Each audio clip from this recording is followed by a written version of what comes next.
A Receita Federal oficializou nesta sexta-feira, ontem, a instrução normativa que equipara as fintechs também ao mesmo regime dos bancos, com o intuito de aumentar esta fiscalização para combater os crimes. Essa operação gigantesca com impacto no crime organizado, inclusive. A gente recebe agora numa entrevista o especialista Wagner Moraes sobre as fintechs, a quem eu agradeço a gentileza de conversar com a Jovem Pan neste final de semana, horas após esta operação do crime organizado. A gente conseguiu ver algo absurdo, na verdade, né? Sendo alimentado com investimentos, com as fintechs, muito dinheiro sendo movimentado e investido. Agora, com essa nova regulação, vamos dizer, né, uma equiparação com os bancos. O que deve acontecer para rastrear esse dinheiro? Wagner, ótima tarde, seja bem-vindo à Jovem Pan. Muita coisa, viu, Bruno? Mas agradeço imensamente a oportunidade, uma honra muito grande. Mas essa normativa da Receita Federal, de fato, ela faz a equiparação das fintechs com esses bancos já regulados pelo Banco Central. Aliás, hoje a gente tem, entre aspas, dois grandes tipos de fintech. A gente já tem esses bancos digitais, é a maneira de dizer, que já sofrem essa regulação junto ao Banco Central, né, e, logicamente, estando abaixo do Banco Central, existe todo um arcabouço regulatório de prestação de contas muito, muito forte, que necessita ser enviado diariamente, mensalmente, trimestralmente, anualmente, e aí vai. Mas existem diversas outras fintechs que não são reguladas pelo Banco Central ainda, né? E esse objetivo da Receita Federal é entrar com essa regulação em cima dessas fintechs e bancos digitais que não estão com essa autorização abaixo do Banco Central ainda. Então, isso traz uma dinâmica nova para essas instituições, né? E, logicamente, traz um nível de segurança muito mais forte para o mercado financeiro como um todo.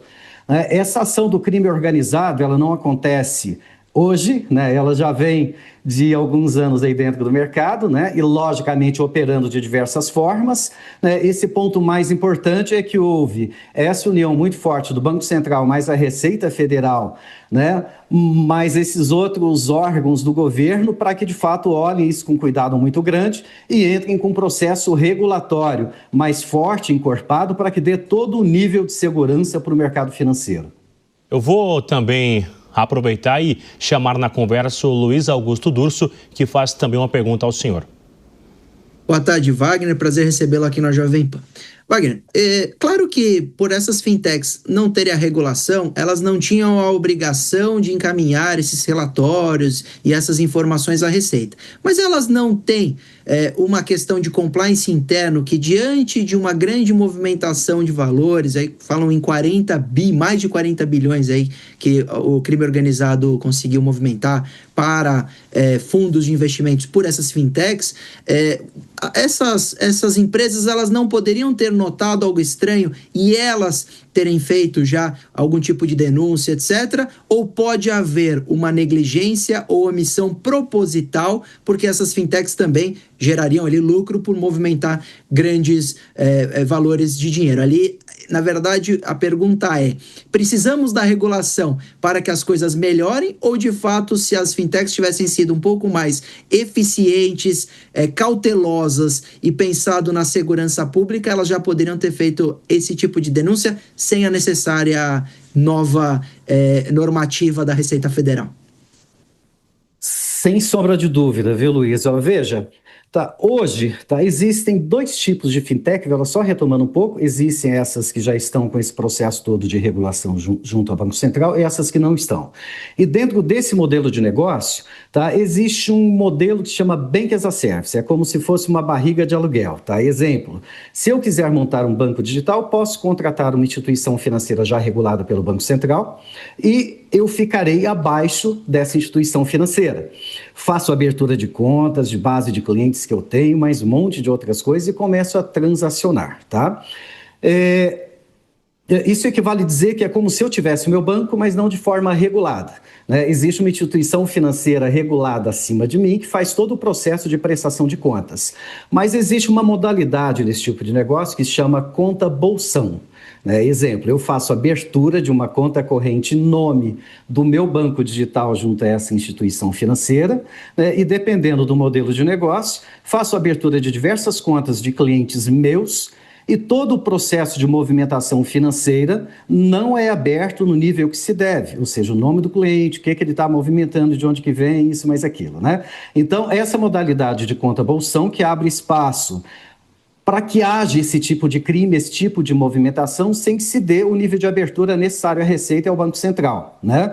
E hoje, logicamente, você disse de uma maneira muito clara, tá? O que se espera dessas fintechs não reguladas é ter todo um nível de compliance independente de estar abaixo do Banco Central ou não, tá? Isso é questão básica de compliance, isso é questão básica de posicionamento de mercado, mas um monte de outras coisas, né? E mesmo, né, existe uma normativa do Banco Central que ele já estabelece volumes transacionais mínimos para que uma fintech ela possa se regular. Exemplo, ao longo agora desse ano de 25, ele estabelece um volume transacional de 500 milhões feitos ao longo dos últimos 12 meses. Exemplo, se eu tiver uma fintech, tive um volume transacionado de 500 milhões nos últimos 12 meses, eu tenho essa obrigatoriedade de entrar com pedido de autorização junto ao Banco Central e fazer a minha regulação do jeito que se deve.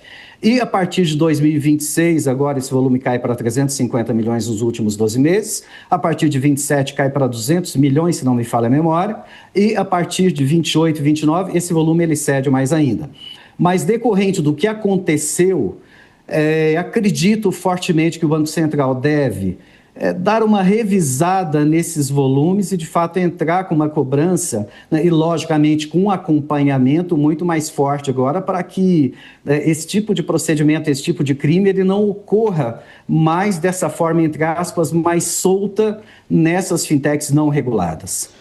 Agora, esse tipo de crime, Wagner, que a gente viu nesta operação que foi revelada, e a gente vê em assuntos recentes que, por parte do governo, da ala econômica, só tem esse hábito de aumentar uma investigação quando se descobre um crime como esse. Não tem como se antecipar para que isso não possa acontecer? Não houve nenhuma oportunidade, alguém que conseguiu fazer esse alerta para alguém do governo que essas fintechs seriam uma oportunidade para o crime organizado? Somente agora resolveram isso? Bom, esse movimento, tá? A gente que é de mercado, a gente acompanha o que acontece nesse mercado financeiro, ou seja, aqui dentro da minha estrutura, eu faço a construção, eu faço a montagem de diversos bancos digitais, então esse processo eu entendo com um nível de profundidade muito grande. O que está acontecendo hoje não é novo, tá? A gente que está dentro desse mercado, a gente acompanha. Esse é um processo, o crime organizado, ele já vem se organizando e se aprimorando de uma forma, eu diria que muito forte, se antecipando um pouco, né? E mesmo, acho que voltando mais um pouco no tempo, alguns anos atrás, né, o crime ele estava concentrado nas ruas, ou seja, era de repente esse bandido que assaltava um carro, um celular, isso mais aquilo. Mas ao longo desses 2 últimos anos, 3 últimos anos, o crime organizado se especializou muito mais e numa velocidade muito grande. Ele saiu das ruas e entrou num ambiente digital. Isso em todas as esferas. E quando a gente fala dessas estruturas financeiras, crimes de lavagem de dinheiro, mais um monte de outras coisas, de fato, o crime organizado ele se aprimorou mais um pouco, né? Então, sim, esse tipo de movimento já vem acontecendo de diversas formas.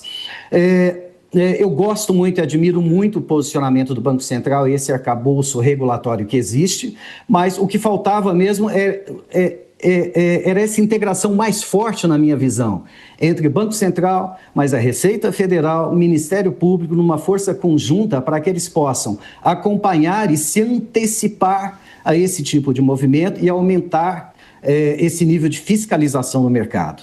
Mas isso acontece há algum tempo. A gente vai continuar acompanhando e não tenho dúvida, Wagner, que vamos voltar a conversar muito nos próximos dias ainda sobre essa história, porque muita gente não entende o que é uma fintech ainda, como ser feito, como utilizar e como o crime conseguiu alcançá-la. Muito obrigado pela entrevista.